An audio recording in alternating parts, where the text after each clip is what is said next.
Everyone, അപ്പൊ എന്റെ പുതിയൊരു വീഡിയോയിലേക്ക് സ്വാഗതം. അപ്പൊ ഞാൻ ഇന്ന് വന്നിരിക്കുന്നത് എമ്പുരാന്റെ റിവ്യൂ ആയിട്ടാണ്.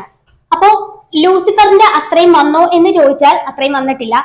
ഞാൻ പടം കണ്ടു. അപ്പൊ എന്റെ ഒരു ഒപ്പീനിയൻ ആണ് ഞാൻ ഇവിടെ പറയാൻ പോകുന്നത്. പടം എങ്ങനെ ഉണ്ടായിരുന്നു എന്ന് ചോദിച്ചു കഴിഞ്ഞാൽ എനിക്ക് ഇഷ്ടപ്പെട്ടു, പക്ഷെ എമ്പുരാന്റെ അത്രക്കില്ല എന്നാണ് എന്റെ അഭിപ്രായം. ഇതൊരു നല്ല പടമാണ്, ഒരു ഇന്റർനാഷണൽ സാധനമാണ് എടുത്തു വെച്ചിരിക്കുന്നത്. സിനിമാറ്റോഗ്രാഫി ആണെങ്കിലും മ്യൂസിക് സെക്ഷൻ ആണെങ്കിലും എല്ലാം ടെക്നിക്കലി ലോഞ്ച് സാധനമാണ്. ഈ ഫിലിം കണ്ടു കഴിഞ്ഞാൽ ഒരു മലയാളം മൂവി ആയിട്ട് തോന്നത്തില്ല. അപ്പോ ഇതൊരു കേരളം ബേസ് നിൽക്കുന്ന ഒരു ഇന്റർനാഷണൽ മൂവി ആയിട്ട് ഈ പടത്തിനകത്ത് പലപ്പോഴും നമുക്ക് തോന്നത്തുള്ളൂ. കേരളത്തിനെ ഇടയ്ക്കിടയ്ക്ക് കാണിക്കുന്നതുകൊണ്ട് മാത്രം ഇതൊരു മലയാളം മൂവി ആയിട്ട് ഫീൽ ചെയ്യുന്നുണ്ട്. എന്തായാലും ഈ എമ്പുരാൻ L2 എന്ന് പറയുന്ന ആ ഒരു ഹൈപ്പിനൊത്ത ആ ഒരു പടം ഇതിനകത്ത് ആ ഹൈപ്പിനൊത്ത ഒരു ഇതുണ്ടോ എന്ന് ചോദിച്ചാൽ ഇല്ലെന്നേ എനിക്ക് പറയാൻ പറ്റത്തുള്ളൂ. ബട്ട് ഇതൊരു നല്ല മൂവിയാണ്, മസ്റ്റ് വാച്ചിങ് ആണ്, തിയേറ്റർ എക്സ്പീരിയൻസ് കേട്ടോ. ഇനി പറയാൻ പോകുന്ന കാര്യങ്ങൾ കുറച്ച് സ്പോയിലർ ആവാൻ ചാൻസ് ഉള്ളതാണ്, അതുകൊണ്ട് പടം കാണാത്തവർ ഇവിടെ വെച്ച് നിർത്തിക്കോ. അപ്പോ ഇനി ഞാൻ അങ്ങോട്ട് പറയാൻ പോകുന്ന കാര്യം കംപ്ലീറ്റ് ആയിട്ട് സ്പോയിലർ എന്ന് പറയാനൊന്നും പോകുന്നില്ല. കുറച്ച് കാര്യങ്ങൾ മേ ബി നിങ്ങൾക്ക് പടം കാണുന്നതിന് മുമ്പ് പടം കാണാൻ ഉദ്ദേശിക്കുന്ന ആൾക്കാരാണെങ്കിൽ സ്പോയിലർ ആവാം. അതുകൊണ്ട് പ്ലീസ് ദയവ് ചെയ്ത് ഇവിടെ വെച്ച് നിർത്തിക്കോ. എനിക്ക് എന്തായാലും സിനിമ ഇഷ്ടപ്പെട്ടു, പക്ഷേ വളരെ സാധാരണക്കാർക്ക് എത്രമാത്രം കണക്ട് ആകൂ എന്നുള്ള കാര്യത്തിൽ ഒരു ഡൗട്ട് ഉണ്ട്. ഈ സിനിമയെ പറ്റി കുറച്ചുകൂടെ ആധികാരികമായി പറയുകയാണെങ്കിൽ കുറച്ച് കാര്യങ്ങളൊക്കെ അറിയാവുന്നവർക്ക് ഈ പടം ഒരു രസമൊക്കെ ആയിട്ട് തോന്നുന്ന ഒരു കഥയാണ്. അല്ലെങ്കിൽ ഈ ഖുറൈഷി എബ്രഹാം എന്ന് പറയുന്ന ആ ക്യാരക്ടർ ഭയങ്കര കോംപ്ലക്സ് ആയിട്ടും അല്ലെങ്കിൽ ആൾക്കാർക്ക് മനസ്സിലാവാത്ത രീതിയിലും ചിലപ്പോൾ ഫീൽ ചെയ്യാൻ സാധ്യതയുണ്ട്. ഇനി പടത്തിലോട്ട് വരുവാണെങ്കിൽ അപ്പൊ ഈ പടം തുടങ്ങുന്ന തന്നെ ആദ്യത്തെ ഒരു അരമണിക്കൂർ ഒരു കലാപം പോലത്തെ ഒരു ഫീലാണ്. ട്രെയിലറിനകത്ത് അങ്ങനത്തെ കുറച്ച് കാര്യങ്ങളൊക്കെ അതിനകത്തുണ്ട്, ആ ഭാഗങ്ങളൊക്കെ ഉണ്ട്. ആ ഫസ്റ്റ് 30 മിനിറ്റ്സ് കംപ്ലീറ്റ് ഹിന്ദിയാണ്, സബ് ടൈറ്റിൽ മാത്രമാണുള്ളത്. ഈ അത് നമ്മൾ കണ്ടുകൊണ്ടിരിക്കുമ്പോൾ സബ് ടൈറ്റിൽ വായിച്ചു നോക്കിയില്ലെങ്കിൽ പോലും കണ്ടു കഴിഞ്ഞാൽ അത് നമുക്ക് കണക്ട് ചെയ്യാൻ പറ്റുന്ന ഒരു സാധനമാണ്. നമുക്ക് മനസ്സിലാവും സംഭവം എന്താണ് അവർ ഉദ്ദേശിച്ചിരിക്കുന്നതെന്ന്. ആ ഒരു കലാപം എന്ന് പറയുന്നത് കിടിലമായിട്ട് എക്സിക്യൂട്ടീവ് ചെയ്തിട്ടുണ്ട്. അത് കാണുമ്പോൾ നമുക്ക് ഭയങ്കരമായിട്ട് ഒരു ഫീൽ ഉണ്ടാക്കും, നല്ല നമുക്ക് കൊള്ളും അങ്ങോട്ട്.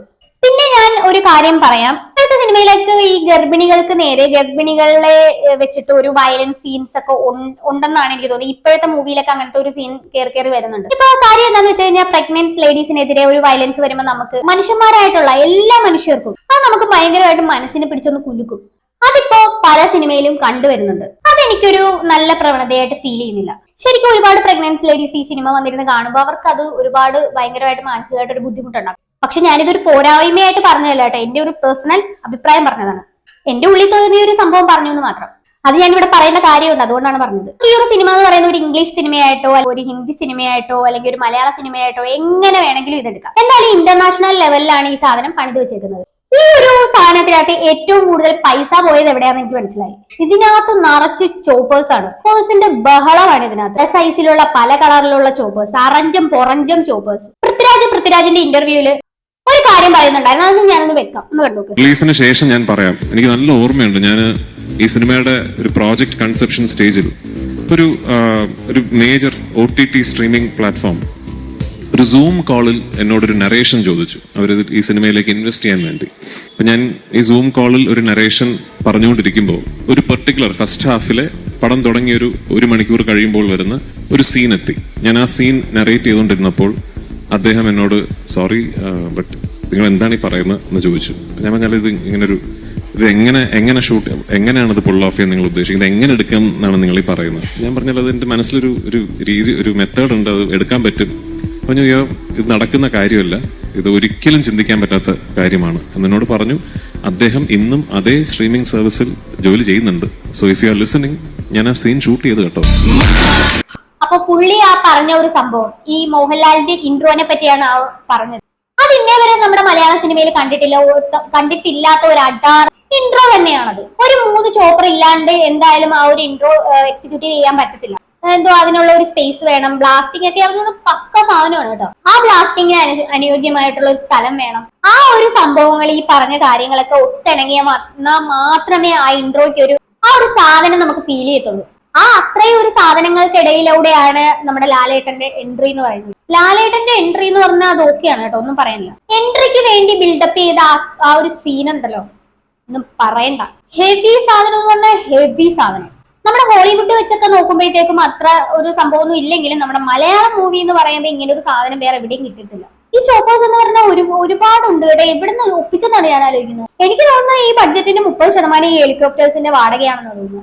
കാരണം അത്രത്തോളം ഹെലികോപ്റ്റേഴ്സും പ്ലെയിനും അങ്ങനെയുള്ള കാര്യങ്ങൾ ഇഷ്ടം പോലെ ഉണ്ടായിരുന്നത്. ലൂസിഫർ എന്ന് പറയുന്ന ഒരു 3 മണിക്കൂറുള്ള ഫിലിമാണെങ്കിൽ അതിനകത്ത് ലാലേട്ടന് ഒരു 10-15 മിനിറ്റ് എന്തോ ഉള്ളൂ. അതുപോലെ തന്നെയാണ് ഇതും. ലാലേട്ടന് ഒരുപാട് സ്പേസ് ഒന്നും ഇല്ല ഇതിനകത്ത്. ശരിക്കും പറഞ്ഞാൽ ഒരുപാട് ക്രാഫ്റ്റിന്റെ ഇതുണ്ടെങ്കിലും സ്ക്രീൻ സ്പേസ് എന്ന് പറഞ്ഞാൽ ഒരുപാട് ലിമിറ്റഡ് ആണ് കേട്ടോ.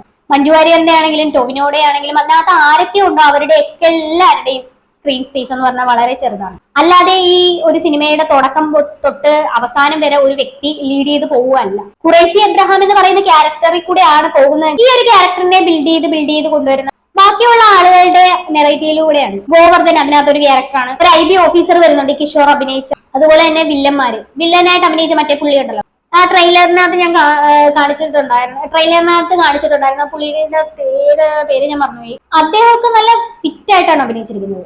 ആ ഒരു ക്യാമിയോ റോൾ എന്ന് പറഞ്ഞില്ലേ, അതിനകത്ത് അമീർ ഖാനും ഇല്ല, ഷാറുഖ് ഖാനും ഇല്ല, ഫഹദ് ഫാസിലും ഇല്ല, ഒരു കുന്തവും ഇല്ല. ശരിക്കും പറഞ്ഞാൽ ക്യാമിയോ റോളേ ഇല്ല. ക്യാമിയോ റോളെന്ന് നമുക്ക് അവകാശപ്പെടാൻ വേണ്ടിയിട്ട് ലാസ്റ്റ് ഒരു വ്യക്തിയെ കൊണ്ടുവരുന്നുണ്ട്. അത് നമ്മൾ ഓൾറെഡി പ്രെഡിക്റ്റ് ചെയ്ത ഒരു വ്യക്തി തന്നെയാണ്. ഞാനായിട്ട് അത് പറയുന്നില്ല, ഓൾറെഡി എല്ലാവരും അറിഞ്ഞ കാര്യമാണ്. എന്തായാലും എല്ലാവരും ഫസ്റ്റ് ഷോ കഴിയുമ്പോൾ തന്നെ എല്ലാവരും അത് അറിഞ്ഞിട്ടുണ്ടാവും. അത് അങ്ങനെ തന്നെ അറിഞ്ഞാൽ മതി. അത് അത്ര വലിയ ക്യാമിയോ ആയിട്ട് എനിക്ക് പ്രത്യേകിച്ച് തോന്നിയിട്ടില്ല, അങ്ങനെ എനിക്ക് ഫീൽ ചെയ്തിട്ടില്ല. അപ്പൊ അതെന്ന് പറയുന്നത് എൻട്രി വരുമ്പോൾ എൻട്രിക്കകത്ത് ആ ഒരു മെയിൻ വില്ലനാണ് അയാൾ. ആ സിനിമയുടെ ഒരു ഇടയ്ക്കൊരു ഇൻട്രോ റോൾ അത്രേ ഉള്ളൂ, അല്ലാണ്ട് ഈ സിനിമയ്ക്കകത്ത് പ്രത്യേകിച്ച് ഒരു റോളൊന്നും പുള്ളിക്കാരനെ കൊടുത്തിട്ടില്ല. അപ്പൊ ഈ സിനിമ തുടങ്ങുന്ന സമയത്ത് ഗോവർദ്ധന്റെ കയ്യിൽ ഒരു വലിയ ഫോൺ ഇരിപ്പുണ്ട്. അപ്പൊ നമ്മൾ വിചാരിക്കും എന്താണ് ഇവൻ ഇത്രയും വലിയ ഫോണുമായിട്ടൊക്കെ ഇരിക്കുന്നതെന്ന്. ശരിക്കും ഇതൊരു നോർമൽ മൂവി അല്ല, പക്ഷെ ആ മൂവിയിലെല്ലാം പറഞ്ഞ് നമ്മളെ അറിയിക്കാനായിട്ട് ശ്രമിക്കുന്നുണ്ട്. ഒരുപാട് ഇതൊരു നോർമൽ മൂവി അല്ലാത്തത് കൊണ്ട് എന്ത് പറയാന്, ഈ സിനിമയിൽ തന്നെ അതിനകത്ത് ഉള്ള കാര്യങ്ങളൊക്കെ എക്സ്പ്ലെയിൻ ചെയ്ത് തരാൻ ശ്രമിക്കുന്നുണ്ട്. ഈ ഒരു സിനിമയ്ക്കകത്ത് രോമാഞ്ചം തോന്നിയ 3 സീനാണുള്ളത്. ഖുറേഷി എബ്രാഹിമിന്റെ ഇൻട്രോ ഫസ്റ്റ്, സ്റ്റീഫന്റെ ഇൻട്രോ, അത് നമ്മുടെ ലാലേട്ടന്റെ ഇൻട്രോ. നമ്മുടെ ലാലേട്ടന്റെ ഒരു എൻട്രിയാണ് വെരി വെരി വെരി പറയാൻ വാക്കുകളില്ല കേട്ടോ, ഉള്ള കാര്യം പറയാലോ. പിന്നെ ഒട്ടും പ്രതീക്ഷിക്കാതെ എനിക്ക് രോമാഞ്ചം ഉണ്ടായ ഒരു കാര്യം, മഞ്ജു വാര്യറിന്റെ ഒരു സീനുണ്ട്. അപ്പൊ എന്തായാലും ആ ഒരു സാധനം ഞാൻ എന്തായാലും കഥ ഫുള്ളായിട്ട് പറയുന്നില്ല. ആ ഒരു സംഭവം അത് പൊളിയാണ്. ശരിക്കും ആ അതിന്റെ കുറച്ച് കാര്യങ്ങൾ എടുത്ത് ഇതിനകത്തും വെച്ചിട്ടുണ്ട് കേട്ടോ. ആ ലാലേട്ടന്റെ ഒരു ഫൈറ്റ് സീൻ ഉണ്ടല്ലോ, കടവുളെ പോലെ എന്ന് പറയുന്ന സംഭവത്തിൽ ആ ഒരു ഫൈറ്റ്, ആ സെയിം ഫൈറ്റ് ഇതിനകത്തും ഉണ്ട്, അതേപോലെ തന്നെ തോന്നുന്ന രീതി. പിന്നെ ആ ഒരു സ്പീച്ച് ജിതിൻ രാംനാഥന്റെ ആ ഒരു സ്പീച്ച്, അതും സെയിം ഇതുപോലെ തന്നെ അതിനകത്തും ഉണ്ട്. അതുപോലെ തന്നെ ഈ ലൂസിഫറിനകത്ത് എന്തൊക്കെയാണോ കയ്യടി കിട്ടിയത്, എവിടെയൊക്കെയാണോ ആ ഒരു സാധനമൊക്കെ തന്നെ ഇവിടെയും കൊടുത്തിട്ടുണ്ട്. ഇപ്പൊ എന്നോട് ചോദിക്കുന്നത് ലൂസിഫർ ആണോ നല്ലത് എമ്പുരാനാണോ എന്ന്, ഇതിൽ ഏതാണ് അടിപൊളി എന്ന് ചോദിച്ചാൽ ഞാൻ എന്ത് പറയുന്നറിയോ, ലൂസിഫറിനെ പറയാൻ പറ്റത്തുള്ളൂ. ഇതിനേക്കാളും എനിക്ക് ഏറ്റവും ഇഷ്ടപ്പെട്ട ഒരു മൂവി എന്ന് പറഞ്ഞാൽ അത് തന്നെയാണ്, ഒരു പടിക്ക് മുന്നിലെങ്കിലും അത് തന്നെയാണ്. ഇപ്പൊ ലൂസിഫർ എന്ന് പറഞ്ഞാൽ ഈ എമ്പുരാൻ എന്ന് പറഞ്ഞാൽ ലൂസിഫറിന്റെ മുകളിൽ ഭയങ്കര ത്രില്ല്, ഭയങ്കര സംഭവം, ഭയങ്കര എക്സൈറ്റ്മെന്റ് എന്നൊന്നും പറയാനില്ല. പടത്തിന് എന്തായാലും ഞാൻ കുറ്റം പറയില്ല, പടം പൊളിയാണ്. ശരിക്കും പറഞ്ഞാൽ മലയാളം സിനിമയുടെ ഒരു ബൗണ്ടറിന്ന് ക്രോസ് ചെയ്തിട്ട് ഒരു മേക്കിംഗ് ഇതെന്ന് പറയുന്നത് എമ്പുരാൻ അടിപൊളിയാണ്. മേക്കിംഗ് ക്വാളിറ്റി അടിപൊളി, ലൂസിഫറിനെക്കാളും എന്തുകൊണ്ട് നല്ലതാണ് എമ്പുരാൻ. അത് മാത്രം അതിന് മുകളിൽ പോയെന്ന് വേണമെങ്കിൽ പറയാം. ശരിക്കും പറഞ്ഞാൽ ആ ലൂസിഫറിൽ നമ്മുടെ ആ മോഹൻലാൽ ഇങ്ങനെ മുണ്ട് മടക്കിയടിയും ആ ഒരു സെറ്റപ്പ് സാധനം ഉണ്ടല്ലോ ലൂസിഫറിൽ നമ്മൾ കണ്ട ആ ഒരു സാധനം എന്ന് പറയുന്നത് നമുക്ക് ലൂസിഫറിൽ മാത്രമേ കിട്ടിയിട്ടുള്ളൂ. ശരിക്കും ഇംഗ്ലീഷും ഹിന്ദിയും അറിയാത്ത ആൾക്കാർക്ക് ഈ ഒരു മൂവി കാണുവാണെങ്കിൽ ഒരു ലാംഗ്വേജ് ഇഷ്യൂ എന്തായാലും വരും, അത് ഉറപ്പാണ്. ഹിന്ദി നല്ല രീതിയിൽ പലയിടത്തും യൂസ് ചെയ്യുന്നുണ്ട്, സബ് ടൈറ്റിൽ മാത്രമാണ് അവൈലബിൾ ആയിട്ടുള്ളത്. ഇംഗ്ലീഷും നല്ല രീതിയിൽ യൂസ് ചെയ്യുന്നുണ്ട്, അതിനകത്തും സബ് ടൈറ്റിലാണ് കൊടുത്തിരിക്കുന്നത്. ഈ ലാംഗ്വേജസ് അറിയാത്തവർക്ക് അത് വായിച്ചിരിക്കേണ്ടി വരും, അത് വേറെ കാര്യം. ചില സ്ഥലത്ത് അതുകൊണ്ട് ചില കാര്യങ്ങളൊക്കെ മനസ്സിലാകായ്മ ഉണ്ടാവാം. പിന്നെ ഈ ഒരു ട്രെയിലർ റിലീസായ സമയത്ത് കുറെ ഈ ടോവിനോനെ കുറിച്ച് കുറെ അശരീരികൾ കേട്ടിട്ടുണ്ടായിരുന്നു. അപ്പൊ ഈ ഒരു സിനിമ തുടങ്ങുമ്പോൾ തന്നെ ആ ഒരു ക്യാരക്ടർ എന്താണെന്ന് പറഞ്ഞ് മനസ്സിലാക്കി തരുന്നുണ്ട്. അപ്പൊ പുള്ളിക്കാരൻ ആ ക്യാരക്ടർ ഡെലിവറി ചെയ്യുന്നത് നമ്മൾ കേട്ട കാര്യങ്ങൾ പോലെ തന്നെയാണ്. എന്ന് പറയുന്ന അക്ഷരത്തിന് ആ ഒരു സിനിമയിൽ നല്ല രീതിയിൽ ഒരു ഇമ്പോർട്ടന്റ് കൊടുത്തിട്ടുണ്ട്. പിന്നെ ലാസ്റ്റ് ഈ ഫൈറ്റ് സീൻ എന്ന് പറയുമ്പോൾ കൊറിയോഗ്രാഫി ഒക്കെ നല്ല രീതിയിൽ സെറ്റ് ആയിട്ടുണ്ട്. എനിക്ക് ഇഷ്ടമില്ലാതെ, എനിക്ക് വലിയ ദഹിക്കാനും ഒരു കാര്യം, ലാസ്റ്റ് ഫൈറ്റ് സീനിൽ കത്തി ഇങ്ങനെ മാറി മാറി എറിയുന്ന ഒരു സീനുണ്ട്. എനിക്കത് വല്ലാതെ ഇങ്ങോട്ട് ദഹിച്ചില്ല, വല്ലാതെ അങ്ങോട്ട് പിടിച്ചില്ല കേട്ടോ. ബാക്കി എല്ലാ ഫൈറ്റും അടിപൊളിയാണ്. ഇനി നമുക്ക് മ്യൂസിക് സെക്ഷനിലേക്ക് വരാം. ശരിക്കും അടിപൊളി മ്യൂസിക് ആണ്, ബാക്ക്ഗ്രൗണ്ട് സ്കോർ ഒക്കെ അടിപൊളിയായിട്ട് സെറ്റ് ചെയ്തിട്ടുണ്ട്. ഈ ഹോളിവുഡ് മൂവിയിലൊക്കെ കേട്ട് മറന്ന അതുപോലത്തെ കുറച്ച് മ്യൂസിക് ഒക്കെ ഇതിനകത്ത് കേൾക്കാൻ കഴിഞ്ഞിട്ടുണ്ട്. സോ പടം മൊത്തത്തില് നൈസാണ്. ശരിക്കും പറഞ്ഞാൽ നമ്മുടെ ആ ഒരു മലയാളം ഇൻഡസ്ട്രിയിൽ നമുക്ക് ഇത്രയും നല്ലൊരു മൂവി വരുന്നത് എന്ന് പറയുന്നത്, ഇത്രയും വലിയൊരു പടം വരുന്നതെന്ന് പറയുന്ന വലിയൊരു അപ്രീഷിയേറ്റ് ചെയ്യേണ്ട ഒരു കാര്യം തന്നെയാണ്. നമ്മൾ എല്ലാവരും തന്നെ സപ്പോർട്ട് ചെയ്യേണ്ട ഒരു കാര്യമാണിത്. പക്ഷെ എക്സ്പെക്ടേഷന്റെ അത്രയും വന്നോ എന്ന് പറഞ്ഞു കഴിഞ്ഞാൽ നോ എന്ന് എനിക്ക് പറയാൻ പറ്റും. ബട്ട് ഇതൊരു നല്ല അടിപൊളി മൂവിയാണ്. വലിയ ലാഭമൊന്നും ഇല്ലാത്ത ഫിലിമായിരുന്നു ഇത്. 3 മണിക്കൂർ എനിക്കൊരു എൻഗേജ്ഡ് ആയ പോലെ തന്നെയാണ് ഫീൽ ചെയ്തത്. കാരണം അതുപോലെ ഓരോ സീനും ഭയങ്കര എക്സൈറ്റഡ് ആയിട്ടാണ് അത് കണ്ടുകൊണ്ടിരുന്നത്. അത്രയും നല്ലൊരു വിഷ്വൽ ട്രീറ്റ് ആയിരുന്നു ഇത്. ശരിക്കും വേറൊരു കാര്യം പറയാം, ഈ ലൂസിഫർ കാണാത്തവർക്ക് ഈ അത്ര നല്ലൊരു ഫീലോട് കൂടി ഈ ഒരു പടം കാണാൻ പറ്റത്തില്ലെന്ന് എനിക്ക് പറയാൻ പറ്റത്തുള്ളൂ. ശരിക്കും ഫസ്റ്റ് കാണാത്ത വ്യക്തിക്ക് ഒരിക്കലും ഈ ഒരു പടം എൻജോയ് ചെയ്യാൻ പറ്റത്തില്ല. ശരിക്കും ഫസ്റ്റ് കാണണം, ഫസ്റ്റ് കണ്ടാലേ ഇതിന്റെ ഒരു സംഭവം കിട്ടത്തുള്ളൂ. ഈ ഒരു പടം എന്തുകൊണ്ട് നിങ്ങൾ കാണണം എന്ന് പറഞ്ഞു കഴിഞ്ഞാൽ ഈ ഒരു സിനിമയുടെ മേക്കിംഗ് അത്രത്തോളം സ്ഥലങ്ങളിൽ, അത്രത്തോളം രാജ്യങ്ങളിൽ ഒരുപാട് കഷ്ടപ്പെട്ടാണ് ഈ ഒരു ഫിലിം ഷൂട്ട് ചെയ്തിരിക്കുന്നത്. ഇന്ദ്രജിത്ത് മോഹൻലാലിനെ കാണണമെന്ന് പറയുമ്പോൾ ഉള്ള ഒരു സീൻ ഉണ്ട് ഇതിനകത്ത്. ആ ഒരു കണ്ണ് തുറക്കുമ്പം ആ ഒരു സീൻ കാണുമ്പോൾ എന്റെ പൊന്നലെ ഇത് ഏത് രാജ്യത്താണെന്ന് തന്നെ തോന്നിപ്പോകും. എന്തായാലും പടം മൊത്തം ഞാനിവിടെ പറയുന്നില്ല. പടം മൊത്തത്തിൽ തന്നെ അടിപൊളിയാണ്, നൈസാണ്. അപ്പൊ നിങ്ങൾ എല്ലാവരും പടം പോയി കാണണം. എല്ലാവരും അഭിനയിച്ചിരിക്കുന്ന ഓരോരോ മെമ്പേഴ്സും അടിപൊളിയായിട്ടാണ് അഭിനയിച്ചിരിക്കുന്നതും. അതും പൃഥ്വിരാജിന്റെ നമ്മളൊന്നും പറയണ്ടല്ലോ, സെറ്റാണ്. അപ്പൊ നിങ്ങൾ ഇത് കണ്ടിട്ടുള്ളവര് താഴെ വന്ന് അഭിപ്രായം പറയണം കേട്ടോ. അപ്പം കൂടുതലൊന്നും എനിക്ക് പറയാനില്ല. എന്താണ് ഇതിനെ കുറിച്ച് നിങ്ങൾക്ക് നിങ്ങളുടെ അഭിപ്രായം എന്ന് വെച്ചാൽ താഴെ കമന്റ് ബോക്സിൽ കമന്റ് ചെയ്യുക. അപ്പൊ അടുത്തൊരു വീഡിയോയിൽ കാണാം. അതുവരേക്കും ബൈ ബൈ.